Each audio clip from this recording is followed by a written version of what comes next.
What's up guys, Kasey here with Max Aroma, and today we have our Giorgio Armani Code Profumo review. After a 48-hour test, we're going to be talking about the scent breakdown, the overall longevity of the fragrance, the projection of the fragrance, and the recommended use in terms of both seasonality and environment to use this fragrance best. So best usage of the fragrance in terms of what the fragrance has as a personality and what to expect from it in terms of different environments you're going to be in. Now let's get to it. So the fragrance I'm talking about is the following right here, Armani Code Profumo, as you have seen in the first impressions of this video. Now, I tried this fragrance out in about average of 45 to 55 degrees Fahrenheit. So that's about, I'd say, 8 to 14 degrees Celsius. This is, I would say, the prime temperature to be using this fragrance in. I will be discussing the seasonality in the later part of this video. But in terms of scent breakdown, it is the best time to have the maximum scent development in terms of all of the cues to be hit. So the green apple in the top, I think there's a green apple note as well as a mix of the tonka bean in the beginning of the fragrance that is very strong. I think this fragrance is nice in the fact that it also incorporates somehow that anise scent from the original Code. I didn't see the anise in the in this fragrance's, you know, tree of ingredients. However, I do have still that hint of anise that comes through. The lavender is strong as well, and the amber and leather as well. So these are notes that you're going to definitely feel most prominent in this fragrance. There are other ingredients, but these are the more consistently smelled scents that you should expect for this fragrance. Now, in terms of the initial scent, it is quite strong. So I would recommend you spray maybe two, one on the side of the neck and one on this side of the neck, or maybe if you like to apply to your wrist and then dab on your neckline as well, because the fragrance is quite strong in terms of the actual potency of the fragrance. It is a parfum, so it is to be expected.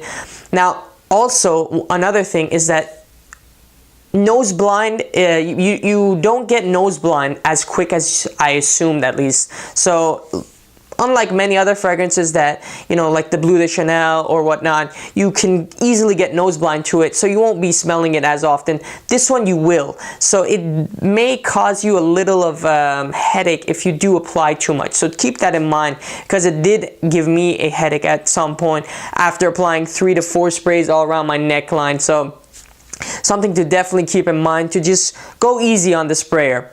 In terms of longevity, you should expect 8 to 10 hours minimum with this fragrance. Now, I did wear it in an office setting. I was sitting down for the most part of the day, and I had maybe 2-3 layers of clothing on myself. So in terms of longevity, I could definitely smell it non-stop because it was also applied, you know, it rubbed off on my shirt.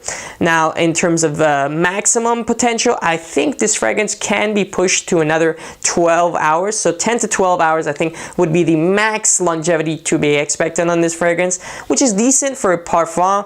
I would say it's even more than decent. It's pretty good, but I did expect personally a little more, something around 12 to 16. However, your miles may vary. Now, in terms of projection, don't think this is a projection beast. You can get something around 2 to 3 feet of projection, but nothing more. In my, at least, experience, even through the even in terms of trailing effect, I didn't really get too much of a crazy experience, but the fragrance does project at least an arm's length. So something to keep in mind for this kind of fragrance.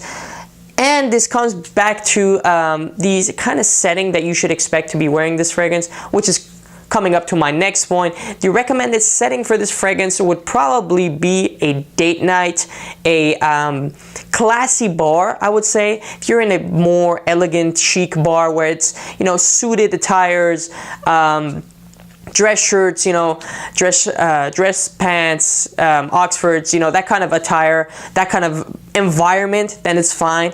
But in terms of, you know, club or like those busy outdoor bars, or, you know, just a busy bar in general, I would definitely disrecommend you wearing this fragrance for that kind of setting, because it's just not the right kind of fragrance to be in that kind of vibe. In terms of seasonality, I would state this fragrance mostly for a winter fragrance. Now, it is fall in Texas, and yeah, well, kind of, I would say. In Texas is kind of a weird animal. In a general environment that you would be in, fall, winter would be probably the most appropriate seasonality. However, I think this really shines in the winter time, where the fragrance will develop most in a more alluring and cozy way, because of the tonka, amber, and leather notes that just come in very nicely in a mix in mostly a colder climate. So, as I said, in Texas, it's kind of a weird weather. We had like 80 degrees 2 weeks ago, and now we have 45 degrees. So if your temperature is more consistent in terms of the environment that you are in, it is very well suited for fall, winter. If not, just keep it for the winter time. That's all that we have for a review of Giorgio Armani Code Profumo. In my honest opinion, I think this is a very fantastic parfum fragrance. However, your miles may vary, as I mentioned.